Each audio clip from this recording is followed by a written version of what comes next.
Hello, so today we're going to be covering the basics of Ableton, the layout, where all your different things are, how to navigate it, and how to just get started making noise.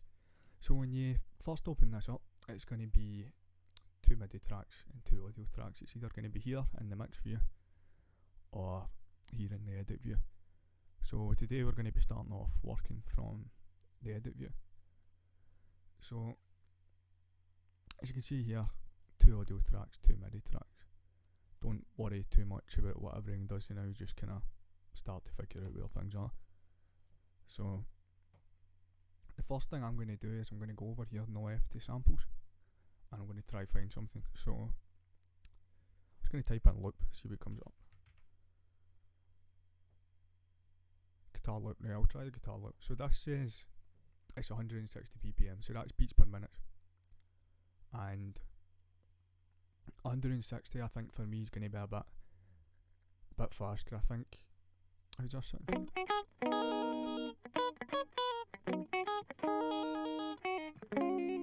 Cool, so as you can see there, when you hit the wee headphones here that are greyed out, when they're blue, you're actually able to play your samples. So,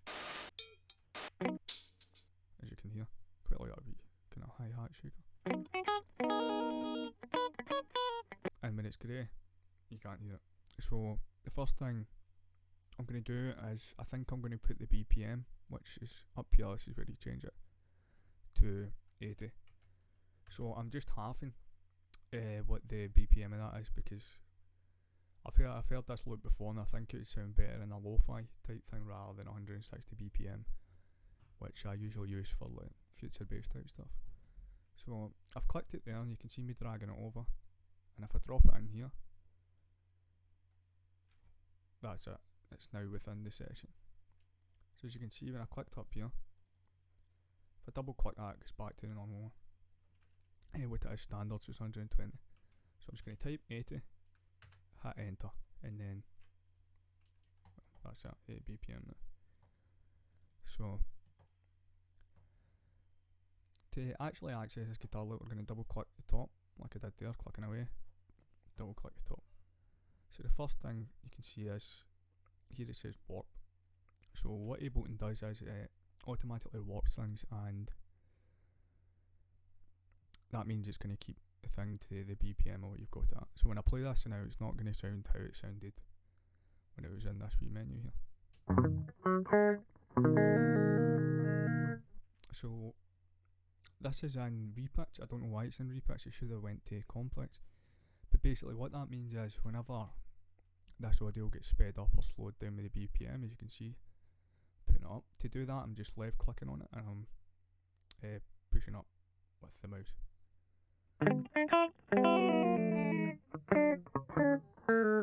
So you can see that starts to go kind of weird. So again, 80 BPM, hit enter, that's that.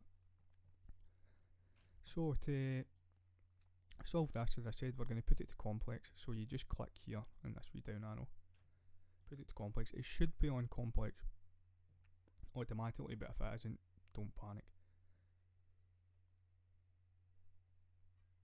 So to get this to the BPM we want, we've got 2 wee options here. We can either double it, and it's going to go even more weird, or we can half it, so it's now at 80 BPM. So as you can hear. Cool, so that's first thing done. We've got a wee bit here. So up here we've got, this basically loops everything. So if I hit right click it and hit loop, this is going to loop within its own bar. Its own bar, its own like 4 bar loop.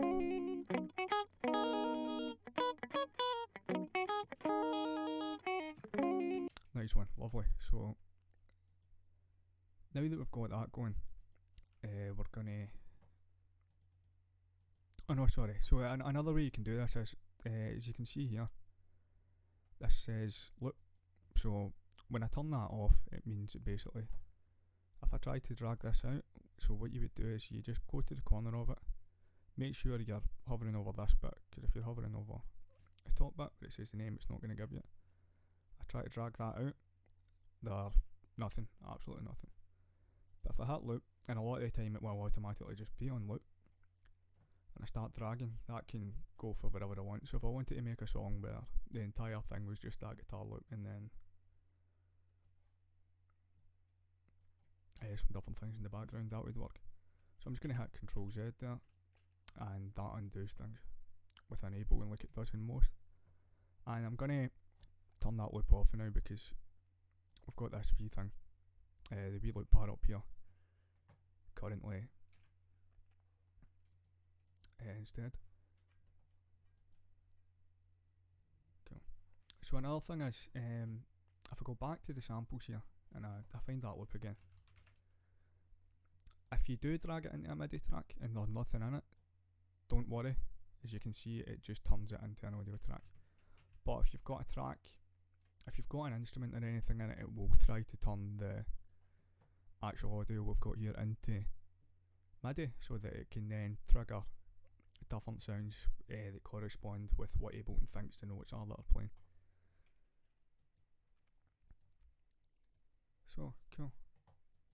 So, first thing I'm going to do then is I'm going to just start cutting this up, and we'll start to see kind of what we can get, but not until I've checked the BPM.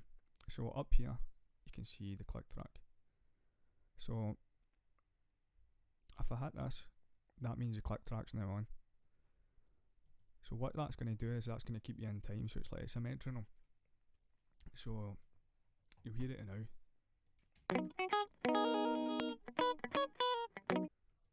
I've got that set to, I'll put that in classic so you can hear it a bit better. I don't normally use this click track sound because I've been using Ableton for quite a while now, and I'm not a big fan of it, so I change it. So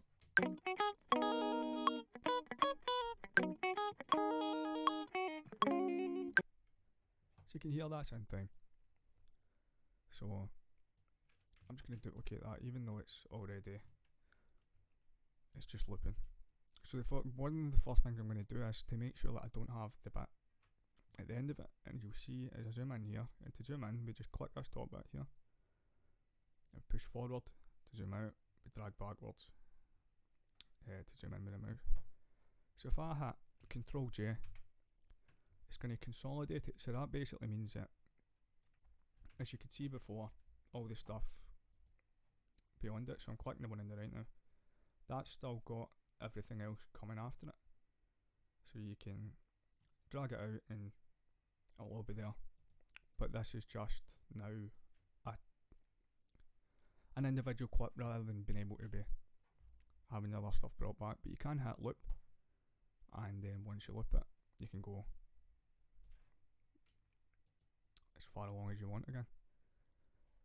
So currently I'm going to see what we can do with this loop, so we'll try cutting it up a wee bit. So what I'm doing there is I'm soloing it, and it's because I'm used to I usually do my drums first, and then I'll solo a sound to see what it sounds like in its own, and then I'll see what it sounds like with the drums. So it's in time, so I'm going to take that click track away now. Cool. So if I right click on this track, it's going to, as you can see here, it's bringing up a bunch of options here. But just now I would like you to just focus on, down here it says fixed grid. So we can change the size of the grid, which is, as you can see, all these wee bars. And again, for zooming in and zooming out on this wee bit here, it's just the exact same. So drag away to zoom in, push forward to zoom out. So I'm going to hit Control, oh no, not bad actually, let's see, let's try to find a better bit.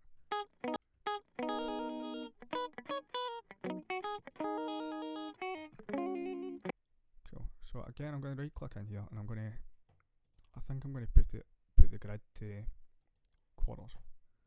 Actually no, I'm going to put it to eighths. I'm going to highlight this, and I'm going to hit Control D, and that should duplicate it.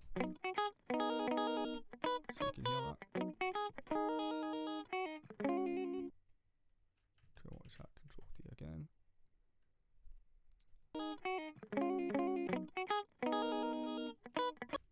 Cool, so I want this to happen over here rather than here, so I'm just going to highlight it all and hit Control D. So that will happen there. And what I'm going to do is I'm going to drag that back out. So initially that note just lingers. But then on this part, starts to do that. So I'm going to highlight all this. And I'm going to hit Control J again to consolidate it. And that should, yep, cool. So everything is now the one track. And that means I can start to do different things with it, and it'll affect the whole thing. So down here we've got transpose. So this works in semitones. So if I put it up by 12 semitones, that's now an octave. So you can hear it sounds all kind of SpongeBob, to be honest. And if I hit minus 12, that's an octave down. And now we've got the kind of sad boy trap sounds for that, apparently. So I'm just going to put this back to 0 now, or apparently 48, sometimes that happens. So again, it's the same with typing, but always make sure that you have actually typed in what you meant to, because if you do type in a number that doesn't register, it will just put it either right up or right down, and then you could end up with some cool sounds doing that, but I wouldn't recommend it if you're live lipping, because then you'll just get hit in the face with this weird sound. So now that I've got this, I think I'll try pitching up a bit. Does it sound like about 5?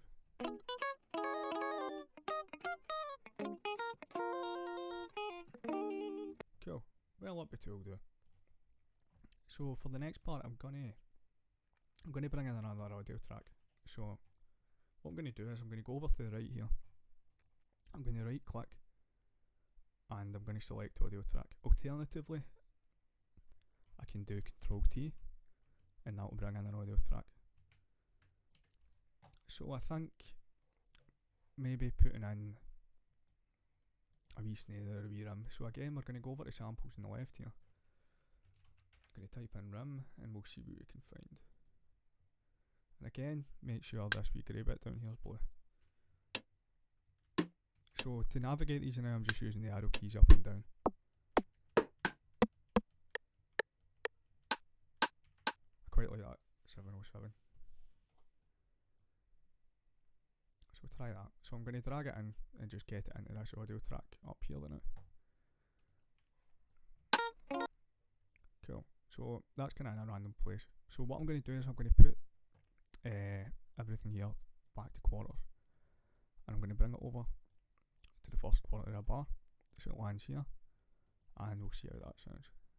And we'll put the click track on for this bit.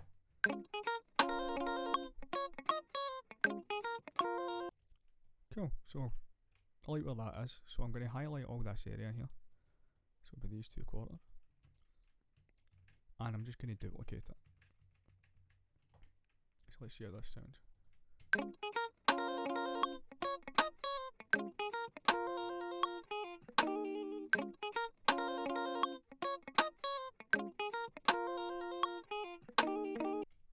Cool, yeah, so that's working. So I think I'm going to try reverse a wee bit of it. So we'll reverse this tail end. So again, I'm going to highlight it and hit Control J. So if you're in Ableton 10, to reverse this, you can literally just hit R after you've consolidated it, and it will just, that's our reverse now. But if you're not in Ableton Live 10, if you're in 9 or 8 or any other version, down here, in the same wee place that we were going through all the different warp selections, just hit, make sure you're clicking on it, and just hit reverse, and there you go. So we've got a nice wee loop going there.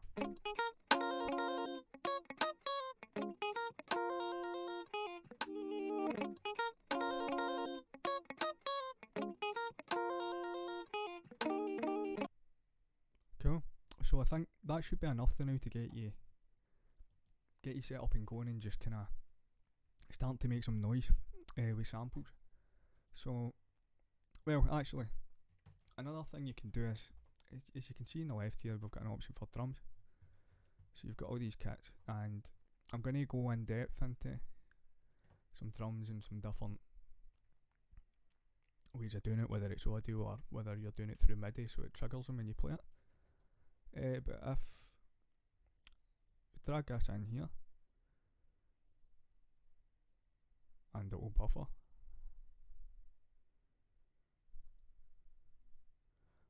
see, the kit has come up in this, and